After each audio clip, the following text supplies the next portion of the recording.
Welcome back to part 2 of Am I Being Gaslit? What does gaslighting look like? Where I'm answering or talking about a series of 10 questions that you might want to ask yourself or a loved one should they be going through something. This is the next set. We're going to be talking about questions 6 through 10 today. So I hope that you enjoy and that we learn something together and that maybe we're even able to help someone. So, are we being gaslit? Are we friends with someone, or are we partners with someone who is emotionally abusive? Let's go to question number 6. Question number 6 is, have your friends and family commented that this relationship is not healthy for you? Now, just because someone says, hey, I don't really like who you're dating, they might not be good for you, that doesn't mean that they're automatically a narcissist, they automatically are gaslighting. But it is something to pay attention to and maybe even be inquisitive about. Maybe lean into that a little bit, become curious and ask why they are sensing that, what they're seeing. Because 9.9 times out of 10, when we are in that type of relationship, we are not seeing it for what it really is. And it's easier for someone that knows us and cares about us to see it from their perspective. So it's nothing to immediately write off and say, oh, my friend doesn't know him, doesn't know her, she doesn't know what she's talking about, we're fine. Take heed and become curious and ask about it. What is it that they're seeing and why are they bringing it to your attention? It probably is more important than you think if they are taking the time and courage to come approach you about it. Okay? Another question is there a history of abuse in your family of origin? So this is a tricky one. This is one that not many people like to lean into or talk about necessarily. But research has shown that there are comorbidities, there are connections to someone who has experienced trauma in their life, especially through childhood attachments, relationship with parents growing up, and the likelihood of them possibly ending up with someone who is abusive, a narcissist, or someone that gaslights. So as difficult as this one is, this one might be best handled with working with your therapist on this one. But to really go through your family of origin, to talk about your relationship with your mother and father or whatever family structure you had. Maybe it was grandparents or no parents or foster care. I mean, the whole spectrum of your childhood. What did that look like? What was the integrity of your attachments and your relationships? Were they secure? Were they not? Was there any abuse physically, emotionally, verbally, sexually? All of these have a lot to do with who we find ourselves with in the future as far as friends and intimate partners, right? So take a little inventory. Again, this one is really, it could be a slippery slope if you do have a difficult past. I recommend doing this one with your therapist to sort through and explore and kind of figure out maybe some patterns that could be going on here relationally. Okay, question number 8. Let's see. Do you have a history of abusive relationships? So this one just falls right in line with the previous question. Have you been in abusive relationships before? Whether it is verbal, emotional, physical, or sexual, we have to look at that. We have to look at that because a lot of times that sequence tends to unfold in that same pattern, where if we start off with someone who maybe has those tendencies, and then we break up and we take some time and then we start dating someone else. If we haven't done a lot of healing, interpersonal healing and discovery, it's very likely that we could fall into a similar pattern with a new partner. So taking that inventory and looking back and saying, have I been in healthy relationships or have I not? And there could be something to explore there as well. Okay, does your partner say that a majority of issues in the relationship are your fault? Okay, again, this is one of the more obvious questions when it comes to gaslighting and narcissism.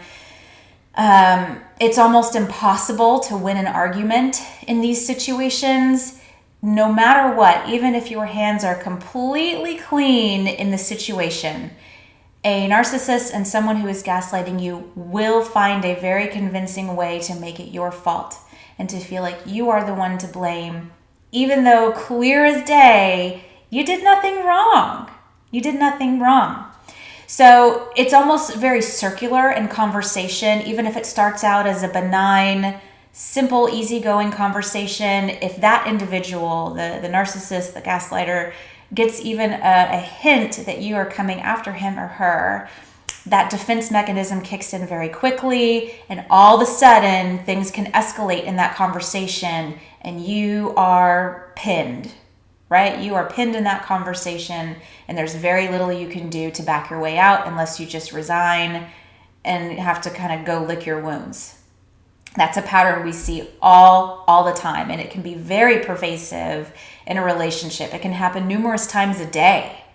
So what I see with the presentation with clients coming in with partners who are doing this to them is they tend to be very quiet, very meek, very subservient, do not rock the boat. They might not even share just truthful details about how they're feeling because A, they don't know how they feel anymore because they have someone telling them how they should feel all the time.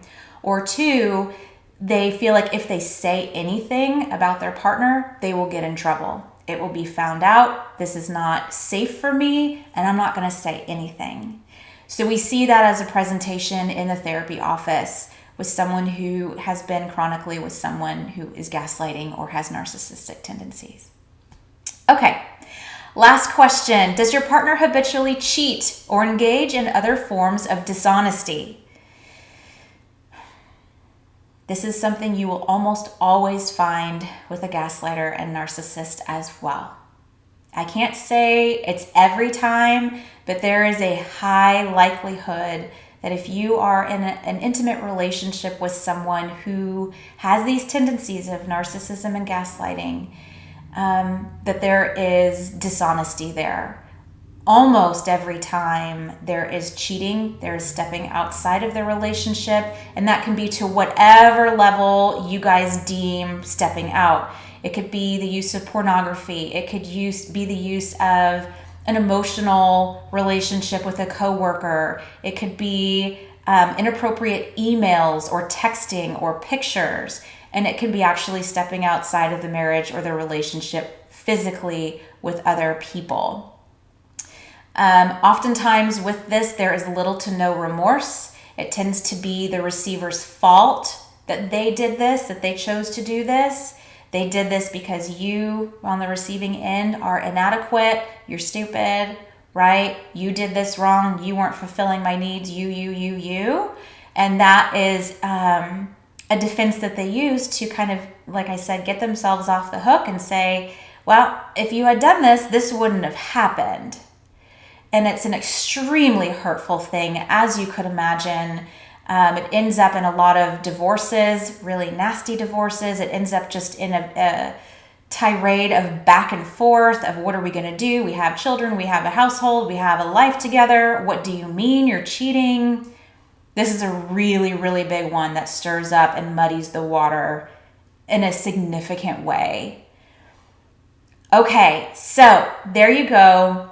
You have 10 questions to use to really think about for yourself or for maybe a friend or anyone that you care about or know that could maybe be going through these things and they just can't decide if this is a healthy relationship or not. Maybe they don't have the strength or the courage to bring this up or to step out of the relationship. We have a baseline now for what to look out for.